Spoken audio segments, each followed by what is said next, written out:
So let's go on back. This is how the match system happens. Basically, all the medical students in the United States have to apply through this nationwide residency match program, which uses an electronic system called ERAS. In this system, you upload your transcripts, your USMLE scores, your letters of recommendation, and then you can select as many programs as you wish to apply to. Of course, each program you apply to has a fee.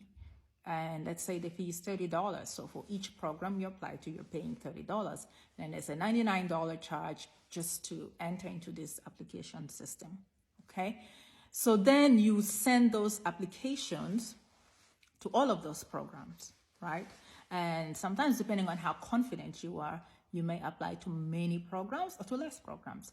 So during my time, we used the ERAS at that time, which was like 12, 13 years ago. I applied to about 15 programs. Now, once you apply to those programs, they have to select you for an interview. Only if they select you for an interview do you actually become eligible to rank them. They select you for an interview and you have to fly across the country to that program and meet with a program director. Usually there is a dinner the night before, and then the morning of you'll have interviews with members of the admission committee, and then you'll also meet students, current residents, and you'll get a tour of the facilities. And every moment you're there, you're actually being evaluated, not only by the members of the admission committee that are interviewing you, but by the secretary, by the current residents themselves. But it's a two-way street because you are also interviewing the facility to make sure it's a good match for you. Now, what happens is there's kind of a dance, right? You're telling them, oh, I would love to come here. I absolutely love your residency. I learned so much about you. This is my #1 place. I'm going to rank you higher. The program also does the same dance. They tell you how much they would love for you to be there, how they want you to rank them highly, and so on and so forth. Then it comes time for you to rank those programs that you got an interview for. Of course, during COVID, they moved those interviews to virtual, over Zoom and such. So now you rank the programs and basically you submit it from 1 to, let's say, number 30 in order of which program you really, really want to go to. At the same time, the programs also submit a rank list for all the applicants that they interviewed. Of course, something sometimes happens which really is not exactly kosher, where the programs will promise certain students that they really, really want, hey, rank us #1, rank us #1. We really want you. We're going to rank you #1 similarly. We're going to rank you in our top 10. So then there's a scramble, and the computer basically matches you up all together.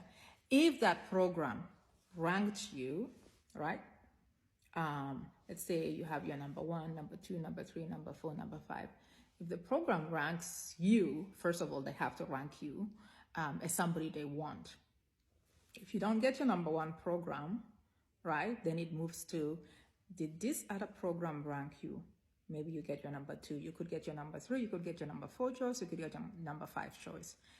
If this school, let's say you want to go to Johns Hopkins, if they did not rank you at all, there's no possibility that you, even though you rank them, that you'll actually match into their residency program.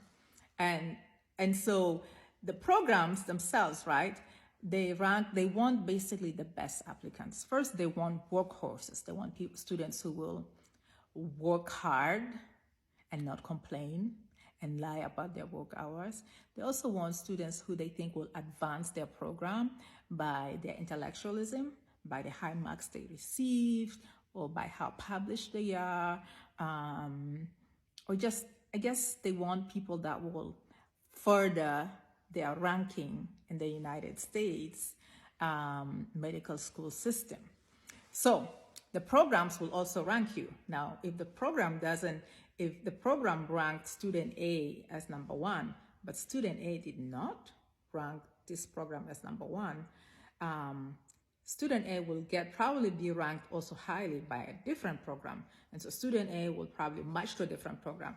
Then now this program will start moving to their B, C, D, E, F, until they find a match. And that's what the match is, until the program fills up all its positions. Okay, so that's just a little synopsis of the match program.